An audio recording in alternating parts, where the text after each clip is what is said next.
ଧଉଳି ଶାନ୍ତି ସ୍ତୂପ, ଯେଉଁଠି ଯୁଦ୍ଧର ଜନ୍ମ ନେଇଥିଲା ଶାନ୍ତି। ଭୁବନେଶ୍ୱର ପାଖରେ ଥିବା ଦୟାନଦୀ କୂଳର ଧଉଳି ପାହାଡ଼ କେବଳ ଏକ ପର୍ଯ୍ୟଟନ ସ୍ଥଳୀ ନୁହେଁ, ବରଂ ଏହା ଇତିହାସର ଏକ ବଡ଼ ମୋଡ଼ର ସାକ୍ଷୀ। ଏହାର କିଛି ବିଶେଷତ୍ୱ ହେଲା କଳିଙ୍ଗ ଯୁଦ୍ଧ। ଖ୍ରୀଷ୍ଟପୂର୍ବ 261ରେ ଏହି ସ୍ଥାନରେ ଭୟଙ୍କର କଳିଙ୍ଗ ଯୁଦ୍ଧ ହୋଇଥିଲା। କୁହାଯାଏ ଯେ ସେହି ଯୁଦ୍ଧରେ ଏତେ ରକ୍ତପାତ ହୋଇଥିଲା ଯେ ପାଖରେ ବହୁଥିବା ଦୟା ନଦୀର ପାଣି ନାଲ ପଡ଼ିଯାଇଥିଲା। ସମ୍ରାଟ ଅଶୋକଙ୍କ ପରିବର୍ତ୍ତନ। ଯୁଦ୍ଧର ବିଭୀଷିକା ଦେଖି ଚଣ୍ଡାଶୋକଙ୍କ ହୃଦୟ ପରିବର୍ତ୍ତନ ହୋଇଥିଲା ଏବଂ ସେହିଠାରୁ ସେ ଶସ୍ତ୍ର ତ୍ୟାଗ କରି ଶାନ୍ତିର ମାର୍ଗ ଆପଣେଇଥିଲେ। ସେ ସେହିଠାରୁ ହିଁ ବୌଦ୍ଧ ଧର୍ମ ଗ୍ରହଣ କରି ଧର୍ମାଶୋକରେ ପରିଣତ ହୋଇଥିଲେ। ଶିଳାଲେଖ। ଧଉଳି ପାହାଡ଼ ପାଦଦେଶରେ ସମ୍ରାଟ ଅଶୋକଙ୍କ ଦ୍ୱାରା ଖୋଦିତ ଅନେକ ଶିଳାଲେଖ ଆଜି ବି ଅଛି। ଏଥିରେ ପ୍ରଜାମାନଙ୍କ ପାଇଁ ତାଙ୍କର କଲ୍ୟାଣକାରୀ ବାର୍ତ୍ତା ଲିପିବଦ୍ଧ ହୋଇଛି, ଯାହା ପ୍ରାୟ 2000 ବର୍ଷରୁ ଅଧିକ ପୁରୁଣା ଶାନ୍ତି ସ୍ତୂପ।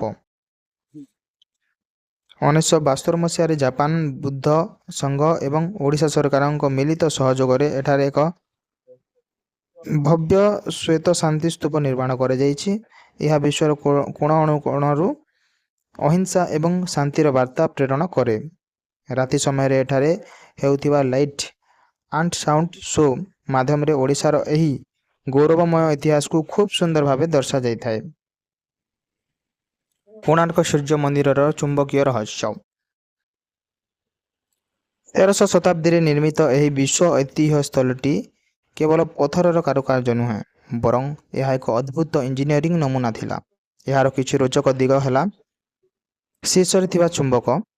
କୁହାଯାଏ ଯେ ମନ୍ଦିର ଶୀର୍ଷରେ ଏକ 52 ଟନ୍ର ବିଶାଳ ଚୁମ୍ବକ ଲଗାଯାଇଥିଲା। ଏହି ଚୁମ୍ବକର ଶକ୍ତି ଏତେ ଅଧିକ ଥିଲା ଯେ ଏହା ସମୁଦ୍ରରେ ଯାଉଥିବା ଜାହାଜଗୁଡ଼ିକର କମ୍ପାସକୁ ବିଭ୍ରାଟ କରୁଥିଲା। ଶୂନ୍ୟରେ ଭାସୁଥିବା ମୂର୍ତ୍ତି। ଏହି ମୁଖ୍ୟ ଚୁମ୍ବକ ଏବଂ ମନ୍ଦିରର ଚଟାଣରେ ଥିବା ଅନ୍ୟ ଏକ ଚୁମ୍ବକ ଗୁଡ଼ିକ ମଧ୍ୟରେ ଥିବା ଚୁମ୍ବକୀୟ ସନ୍ତୁଳନ ମ୍ୟାଗ୍ନେଟିକ୍ ବ୍ୟାଲେନ୍ସ ଯୋଗୁଁ ଗର୍ଭଗୃହରେ ଥିବା ସୂର୍ଯ୍ୟ ଦେବତାଙ୍କ ମୂର୍ତ୍ତି ଶୂନ୍ୟରେ ଭାସୁଥିଲା ବୋଲି ବିଶ୍ୱାସ କରାଯାଏ। ଲୁହା ପ୍ଲେଟ୍ର ବ୍ୟବହାର। ମନ୍ଦିରର ପ୍ରତିଟି ପଥର ସ୍ତର ମଧ୍ୟରେ ଲୁହା ପ୍ଲେଟ୍ ଲଗାଯାଇଥିଲା। ଏହା ମନ୍ଦିରର ବିଶାଳ ଗଠନର ସନ୍ତୁଳନ କରି ରଖିବାରେ ସାହାଯ୍ୟ କରିଥିଲା। ପର୍ତ୍ତୁଗୀଜ ନାବିକ ଓ ମନ୍ଦିରର ପତନ। ଲୋକକଥା ଅନୁସାରେ ସମୁଦ୍ରରେ ଜାହାଜ ଚଳାଚଳ ସମସ୍ୟାରେ ହୋଇଥିବାରୁ ପର୍ତ୍ତୁଗୀଜ ନାବିକମାନେ ସେହି ବିଶାଳ ଚୁମ୍ବକକୁ କାଢ଼ି ନେଇଥିଲେ। ଚୁମ୍ବକ ବାହାର କରିବା ପରେ ଚୁମ୍ବକୀୟ ସନ୍ତୁଳନ ବିଗିଡ଼ି ଯାଇଥିଲା ଏବଂ ମନ୍ଦିରର ମୁଖ୍ୟ ଗଠନ ଭୁଷୁଡ଼ି ପଡ଼ିଥିଲା। କୋଣାର୍କ ମନ୍ଦିରଟି ସେହି ସମୟରେ ଏକ ସାମୁଦ୍ରିକ ସୂଚକ ଭାବରେ ମଧ୍ୟ କାମ କରୁଥିଲା, ଯାହାକୁ ନାବିକମାନେ ବ୍ଲାକ୍ ପାଗୋଡ଼ା ବୋଲି କହୁଥିଲେ।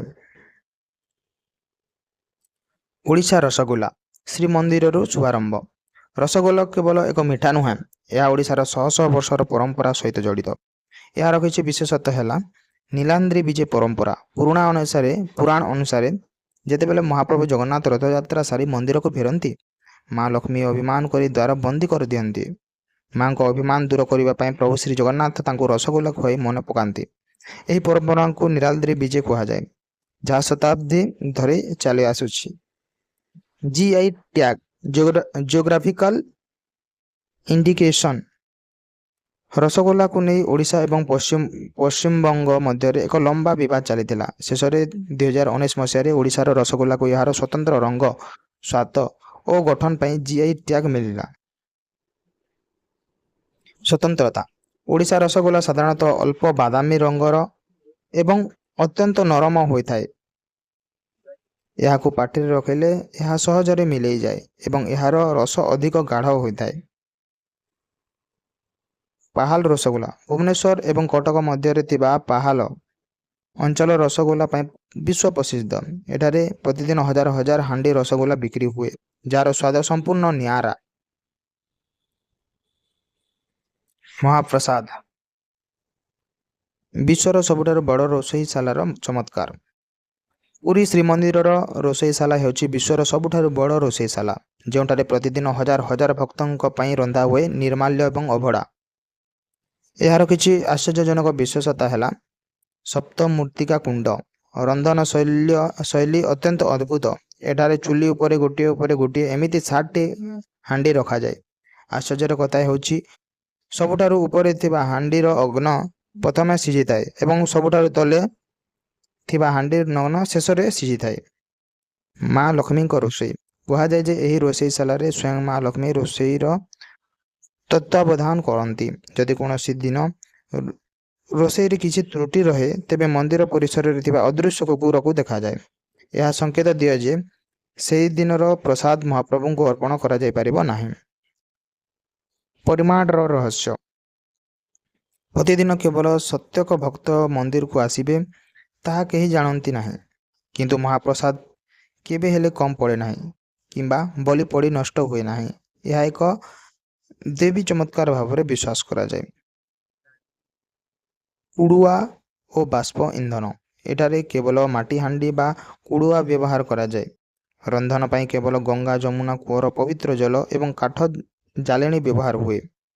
ମହାପ୍ରସାଦର ସେହି ଅପୂର୍ବ ବାସ୍ନା ଏବଂ ସ୍ୱାଦ ଅନ୍ୟ କୌଣସି ପଞ୍ଚତାରକା ହୋଟେଲର ଖାଦ୍ୟରେ ମଧ୍ୟ ମିଳିବା ଅସମ୍ଭବ।